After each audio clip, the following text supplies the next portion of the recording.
Hello everyone, welcome to English now. आज का हमारा टॉपिक है प्रैक्टिस दी एक्सरसाइज, जिसमें हम द नाउन के नंबर पार्ट 2 की प्रैक्टिस करने वाले हैं। इसी के वीडियो को हमने पिछली क्लास में डिस्कस किया था, तो अब उससे रिलेटेड भी कुछ क्वेश्चंस और कुछ एक्स्ट्रा क्वेश्चंस भी आज के वीडियो में हम देखेंगे। तो अब हम अपने वीडियो को स्टार्ट करेंगे, जिसमें क्वेश्चंस बारी बारी से आपकी स्क्रीन पर आएंगे। You have to attempt the answers first and then tell me the answer. उसके बाद मैं आपको आंसर्स बताऊंगा। आप चाहें तो कमेंट बॉक्स में भी आंसर्स लिख सकते हैं। एक्सरसाइज 1 है चूज द करेक्ट ऑप्शंस। आपके पास 4 ऑप्शंस आएंगे, आपको करेक्ट आंसर यहाँ पे सेलेक्ट करना है। The plural of scenery is, scenery का प्लूरल क्या होता है? Is it sceneries, is it scenery, is it scenes? You have to think. और इज इट सिनिक? प्लूरल क्या है? You have to think an answer. Now, assuming that you have attempted your answer, we are moving forward to seeing the answer. And the answer of scenery, the plural is, yes, it's B, scenery. Scenery इसका plural है, और ऐसा क्यों है explanation में देखते हैं। Scenery एक uncountable noun है। Scenery कैसा noun है? एक uncountable noun है, और इसका plural नहीं बनता है। तो singular और plural दोनों में ही scenery की तरह ही लिखा जाता है with the same spelling, जो कि आप स्क्रीन पर देख रहे हैं। Now क्वेश्चन 2 की तरफ बढ़ते हैं, which is the correct plural of this word commander in chief is। पिछली वीडियो अगर आपने देखी होगी तो वहाँ पे ये टॉपिक डिस्कस हुआ था। कैसे लिखा जाएगा ये? ABCD आपके पास डिफरेंट स्पेलिंग्स के साथ वर्ड्स हैं।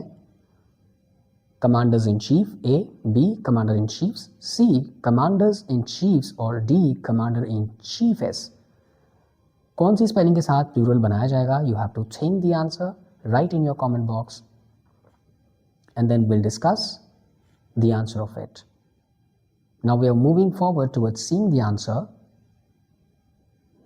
And the answer is A commanders in chief with S in the first word. ऐसा क्यों है? क्योंकि कंपाउंड नाउन में मेन वर्ब, मेन नाउन जो कि प्रिंसिपल वर्ड भी होता है, उसे प्लूरल बनाया जाता है। तो यहाँ पे प्रिंसिपल वर्ड है कमांडर, और उसमें एस ऐड करके उसे प्लूरल बनाया गया है। This way it becomes commanders in chief, और यही इसका प्लूरल है। Now we are moving towards question 3 which says identify the correct sentence. इनमें से करेक्ट सेंटेंस क्या है वो आपको पहचानना है। Is it A, these informations are useful, B, this information is useful, C, these information is useful, or D, information are useful?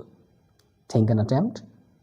And now we are moving to seeing the answer.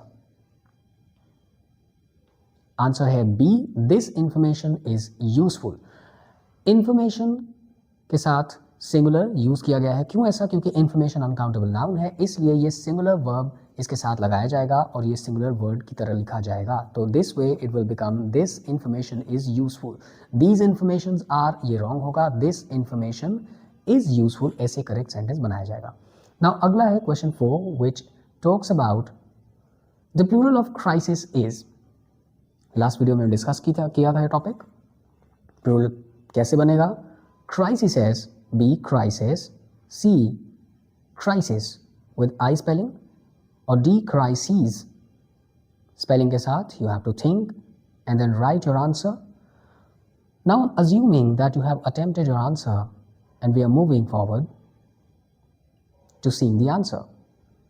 Crisis का plural CRISIS, plural क्या होगा? तो answer plural होगा B crisis with CRISES। और ऐसा क्यों? क्योंकि IS पर खत्म होने वाले नाउन्स का प्लूरल ES से बनता है।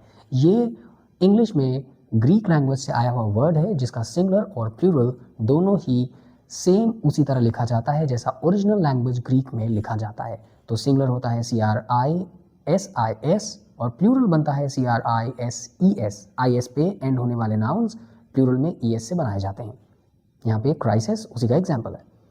Now question 5 says the plural of child is। Child का प्लूरल क्या होता है? चाइल्ड जो कि सिंगुलर है, प्लूरल कैसे लिखा जाएगा? Is it A childs, B children's, C children without S, और D childes? Think an answer, और इसके बाद हम आंसर की तरफ बढ़ेंगे। The answer of question 5 is C children।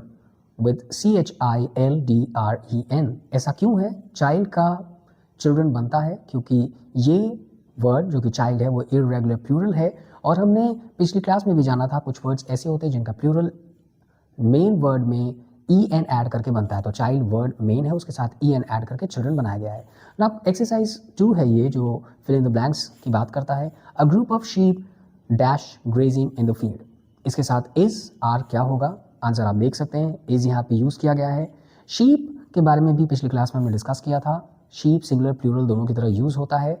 इसके साथ अगर आप सिंगुलर की तरह यूज़ कर रहे हैं तो you have to use is, और अगर प्लूरल की तरह यूज़ कर रहे हैं तो you have to use verb are. यहाँ पे सिंगुलर की तरह यूज़ हुआ है तो आंसर होगा group of sheep are grazing in the field. अब हम क्वेश्चन 7 की तरफ बढ़ेंगे, जो कहता है the number of students dash increasing every year.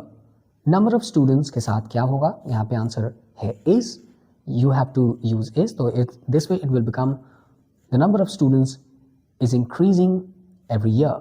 यहाँ पे आर यूज़ नहीं करना है क्योंकि हमें स्टूडेंट्स के लिए आर यूज़ नहीं करना है। वर्ब यूज़ की जाएगी मेन नाउन जो कि नंबर है उसके लिए, तो नंबर सिंगुलर है तो इसीलिए वर्ब भी सिंगुलर इज होगा। द नंबर के साथ सिंगुलर वर्ब आती है जो कि वहाँ पे इज था, तो हम इसको लिखेंगे। अगले क्वेश्चन की तरफ बढ़ते हैं, which is question 8 that says the police dash investigating the case. तो पुलिस इज इन्वेस्टिगेटिंग और पुलिस आर इन्वेस्टिगेटिंग, तो yes answer is police are investigating the case. Police वो नाउन है जिससे हमेशा ही प्लूरल में लिखा जाता है, प्लूरल नाउन इसे माना जाता है, और इसी तरह से वर्ब भी इसके साथ प्लूरल आती है जो, तो यहाँ पे आर आएगा। क्वेश्चन 9 है mathematics dash my favourite subject. तो mathematics is my favourite subject और mathematics are my favourite subject. Answer is mathematics is my favourite subject. ऐसा इसलिए क्योंकि ये वो वर्ड्स हैं जो प्लूरल की तरह दिखते हैं बट इन्हें सिंगुलर सेंस में यूज़ किया जाता है।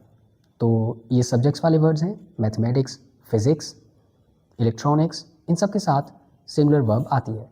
क्वेश्चन 10 है a pair of shoes dash missing. तो a pair of shoes is missing, ऐसा क्यों? क्योंकि अ पेयर को सिंगुलर की तरह माना जाता है। अ पेयर को सिंगुलर नाउन माना जाता है। यहाँ पे इसके 2 पार्ट्स होते हैं पर ये सिंगुलर की तरह लिया जाता है, इसीलिए इसके साथ सिंगुलर वर्ब इज आएगी। बढ़ते हैं अपने अगले एक्सरसाइज की तरफ, which is true false. You have to say whether this is true और false. Question 11 which is furniture is a countable noun. ये ट्रू है या फॉल्स है? तो फर्नीचर फॉल्स। फर्नीचर कौन सा नाउन है? दिस इज अनकाउंटेबल नाउन, आप इसे काउंट नहीं कर सकते, तो ये हमेशा ही अनकाउंटेबल नाउन की तरह यूज किया जाएगा। आंसर है फॉल्स। क्वेश्चन 2 ट्रू फॉल्स में deer has a same singular और प्लूरल फॉर्म। सिंगुलर फॉर्म भी है डियर और प्लूरल फॉर्म भी है same spelling deer, DER। Is it true और फॉल्स? आंसर इज ट्रू, बिल्कुल सही है। ये दोनों में ही सेम स्पेलिंग के साथ यूज किया जाता है, DEER। डियर एक इनवेरिएंट नाउन है और इसकी स्पेलिंग दोनों में ही सेम होती है। Now question 13 is the plural of passer by is passers by. Main word में एस ऐड करके इसे प्लूरल बनाया गया है। Is it true? So yes answer is true. ऐसा इसलिए क्योंकि कंपाउंड नाउन में हमने पढ़ा है मेन वर्ड जो कि प्रिंसिपल वर्ड होता है उसमें एस ऐड करके उसे प्लूरल बनाया जाता है, तो यहाँ पे पासर्स बाय इस तरह से बनाया गया है। एक्सरसाइज 4 की तरफ बढ़ते हैं, which is correct the sentences. कुछ सेंटेंसेस आएंगे, you have to correct them. Question 14 she gave me many advices. Think an answer. Now correct word is, correct sentence is she gave me much advice. Advices गलत है, वो advice होगा और उसके साथ much use किया जाएगा क्योंकि एडवाइस अनकाउंटेबल नाउन है, आप इसे काउंट नहीं कर सकते और इसीलिए मैनी हम नहीं लिखेंगे, वहां पे मच लिखेंगे adverb. Question 15 these equipment are costly. You have to correct them. The correct sentence is this equipment is costly. Equipment uncountable noun है और इसीलिए इसके साथ इज यूज किया जाएगा। तो ये थी आज की हमारी वीडियो। आपको ये वीडियो कैसी लगी हमें ज़रूर बताएं। अगले वीडियो लेक्चर के साथ हम फिर मिलेंगे, तब तक के लिए थैंक यू।